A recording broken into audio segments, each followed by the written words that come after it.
ಅನಂತರಾಮ್ ಅಂತ ಹೇಳಿ. ಅನಂತರಾಮ್ ಅಂತನಾ? ಸರ್ ಹೇಳಿ ಸರ್. ನಮಸ್ಕಾರ, ಎಲ್ಲರಿಗೂ ನಮಸ್ಕಾರ. ರಾಮ್ ಅಂತ ಹೇಳಿ, ನಾನು ರಿಟೈರ್ಡ್ ಅಸಿಸ್ಟೆಂಟ್ ಕಮಿಷನರ್. ಪ್ರಸ್ತುತ ನಾನು ಹಿಂದೂ ಸಮಾಜೋತ್ಸವ ನಗರ ಸಮಿತಿಯ ಕಾರ್ಯದರ್ಶಿಯಾಗಿ ಕೆಲಸ ಮಾಡ್ತಾ ಇದ್ದೇನೆ. ಪರಮಪೂಜ್ಯ ಶ್ರೀ ಶ್ರೀ ಸಿದ್ಧಲಿಂಗ ಮಹಾಸ್ವಾಮಿಗಳು ಇದರ ಗೌರವಾಧ್ಯಕ್ಷರಿದ್ದಾರೆ.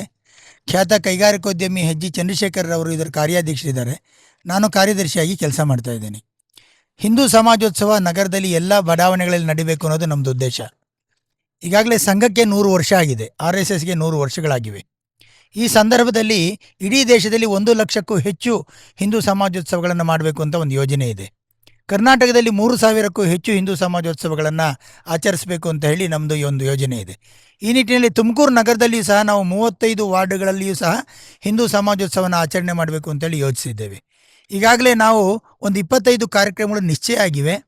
ತುಮಕೂರು ನಗರದಲ್ಲಿ ಈಗಾಗಲೇ ನಿನ್ನೆಗೆ 10 ಕಾರ್ಯಕ್ರಮಗಳು ಮುಕ್ತಾಯ ಆಗಿವೆ.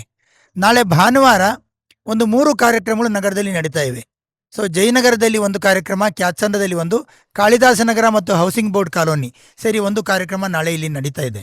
ಬಂಧುಗಳೇ, ಈಗಾಗಲೇ ತಮಗೆಲ್ಲ ಗೊತ್ತಿದೆ, ಈ ದೇಶದಲ್ಲಿ ಹಿಂದೂ ಒಂದಾದರೆ ಎಲ್ಲ ಸಮಸ್ಯೆಗಳು ಪರಿಹಾರ ಆಗುತ್ತೆ ಅಂತೇಳಿ. ಇಡೀ ಜಗತ್ತಿಗೆ ಹಿಂದೂ ವಿಚಾರಧಾರೆ ಬೇಕಾಗಿದೆ ಇವತ್ತು.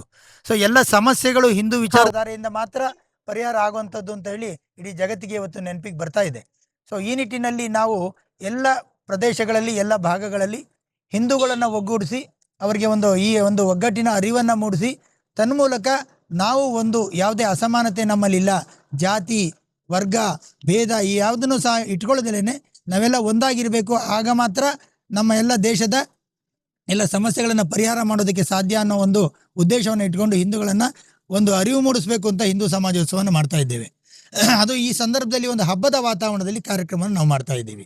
ಸೊ ಎಲ್ಲ ದೇವರುಗಳ ಮೆರವಣಿಗೆ ಆಗ್ಬೋದು, ಭಾರತ ಮಾತೆ ಮೆರವಣಿಗೆ, ಸೊ ಎಲ್ಲ ಜನ ಸೇರಿ ಒಂದು ಶೋಭಾಯಾತ್ರೆ ಮಾಡಿಕೊಳ್ಳುವಂಥದ್ದಾಗ್ಬೋದು. ಸೊ ಸಮಾಜದಲ್ಲಿರ್ತಕ್ಕಂಥ ಎಲ್ಲ ಸ್ತರದ, ಎಲ್ಲ ವರ್ಗದ, ಎಲ್ಲ ಜಾತಿಗಳ ವ್ಯಕ್ತಿಗಳನ್ನು ಒಟ್ಟುಗೂಡಿಸಿ ಅವ್ರ ಜೊತೆಯಲ್ಲಿ ಕಾರ್ಯಕ್ರಮವನ್ನು ಮಾಡುವಂಥದ್ದಾಗ್ಬೋದು. ವೇದಿಕೆಯಲ್ಲಿ ಹಿಂದೂ ವಿಚಾರಧಾರೆಯನ್ನು ತಿಳಿಸುವಂಥ ಮಹತ್ವವನ್ನು ತಿಳಿಸ್ಕೊಡುವಂಥದ್ದಾಗ್ಬೋದು. ವೇದಿಕೆಗೆ ಸ್ವಾಮಿಗಳನ್ನು, ಹಿಂದೂ ಸಮಾಜದ ಒಂದು ಸಂಕೇತ ಏನಿದ್ದಾರೆ ಸ್ವಾಮಿಗಳನ್ನು ಕರೆಸಿ ಅವ್ರ ಮೂಲಕ ಆಶೀರ್ವಚನ ಕೊಡಿಸುವಂಥದ್ದಾಗ್ಬೋದು. ಮತ್ತು ಸ್ಥಾನೀಯವಾಗಿರ್ತಕ್ಕಂಥ ಯಾವ ಬಡಾವಣೆಯಲ್ಲಿ ನಾವು ಕಾರ್ಯಕ್ರಮವನ್ನು ಮಾಡ್ತೇವೆ, ಸ್ಥಾನೀಯವಾಗಿರ್ತಕ್ಕಂಥ ಜನರನ್ನು ಸೇರಿಸ್ಕೊಂಡು ಅಲ್ಲಿರ್ತಕ್ಕಂಥ ಪ್ರತಿಭೆಗಳು, ಮಕ್ಕಳಾಗ್ಬೋದು, ತಾಯಂದರಾಗ್ಬೋದು, ದೊಡ್ಡವರಾಗ್ಬೋದು, ಅವರಲ್ಲಿರ್ತಕ್ಕಂಥ ಪ್ರತಿಭೆಗಳನ್ನು ಅನಾವರಣ ಮಾಡೋದಕ್ಕೆ ಒಂದು ವೇದಿಕೆಯನ್ನು ಕಲ್ಪಿಸ್ಕೊಡುವಂಥದ್ದಾಗ್ಬೋದು. ಸೊ ಈ ರೀತಿ ಒಟ್ಟಾರೆ ಸಮಾಜದ ಎಲ್ಲ ಜನರನ್ನು ಒಟ್ಟುಗೂಡಿಸಿ ಹಿಂದೂ ಸಮಾಜವನ್ನು ಸಮಗ್ರವಾಗಿ ತೆಗೆದುಕೊಂಡು ಹೋಗುವಂಥ ಕೆಲಸವನ್ನು ಈ RSSನ 100 ವರ್ಷದಲ್ಲಿ ನಾವು ಮಾಡ್ತಾ ಇದ್ದೀವಿ. ಇಡೀ ದೇಶದಲ್ಲಿ ಕಾರ್ಯಕ್ರಮ ನಡೀತಾ ಇದೆ. ಹಾಗಾಗಿ ನಾಳೆ ದಯಮಾಡಿ ನಮ್ಮ ಕಾಳಿದಾಸನಗರ ಮತ್ತು ಹೌಸಿಂಗ್ ಬೋರ್ಡ್ ಕಾಲೋನಿಯ ಕನಕದಾಸ ವೃತ್ತದಿಂದ ಸುಮಾರು 3 ಗಂಟೆಗೆ ಶೋಭಾಯಾತ್ರೆ ಪ್ರಾರಂಭ ಆಗುತ್ತೆ. ಸಹಸ್ರಾರು ಸಂಖ್ಯೆಯಲ್ಲಿ ಇದರಲ್ಲಿ ಭಾಗವಹಿಸ್ತಾರೆ. ಎಲ್ಲ ಜಾನಪದ ಕಲಾ ತಂಡಗಳೊಂದಿಗೆ ಈ ಕಾರ್ಯಕ್ರಮ ನಡೆಯುತ್ತೆ. ದಯಮಾಡಿ ತಾವು ಎಲ್ಲ ಭಾಗವಹಿಸಬೇಕು. 4 ಗಂಟೆಗೆ ಪ್ಲೇಗಿನಮ್ಮನ ದೇವಸ್ಥಾನದ ಆವರಣದಲ್ಲಿ ವೇದಿಕೆ ಕಾರ್ಯಕ್ರಮ ನಡೆಯಲಿದೆ. ಈ ಕಾರ್ಯಕ್ರಮದಲ್ಲಿ ಬಿಂದುಶೇಖರ ಒಡೆಯರ್ ಅಂತ ಹೇಳಿ ಒಬ್ಬರು ಸ್ವಾಮೀಜಿ ನಮ್ಮ ಜೊತೆಯಲ್ಲಿ ಇರ್ತಾರೆ. ಬಾಲಚಂದ್ರ ಅಂತ ಹೇಳಿ ಖ್ಯಾತ ವಾಗ್ಮಿಗಳು ಮುಖ್ಯ ಭಾಷಣವನ್ನು ಮಾಡ್ತಾರೆ. TB ಶೇಖರ್ ಅವರು ಈ ಸಂಚಾಲನಾ ಸಮಿತಿಯ ಈ ಭಾಗದ ಅಧ್ಯಕ್ಷರಾಗಿರ್ತಾರೆ. ಹಾಗಾಗಿ ದಯಮಾಡಿ ತಾವೆಲ್ಲ ಇದರಲ್ಲಿ ಭಾಗವಹಿಸಿ ಹೆಚ್ಚಿನ ಸಂಖ್ಯೆಯಲ್ಲಿ ತಾವು ಬರೋದ್ರ ಮೂಲಕ ಈ ಕಾರ್ಯಕ್ರಮ ಯಶಸ್ವಿಗೊಳಿಸ್ಕೊಡ್ಬೇಕು ಅಂತೇಳಿ ಎಲ್ಲರಲ್ಲಿ ಪ್ರಾರ್ಥಿಸ್ಕೊಳ್ತೇನೆ.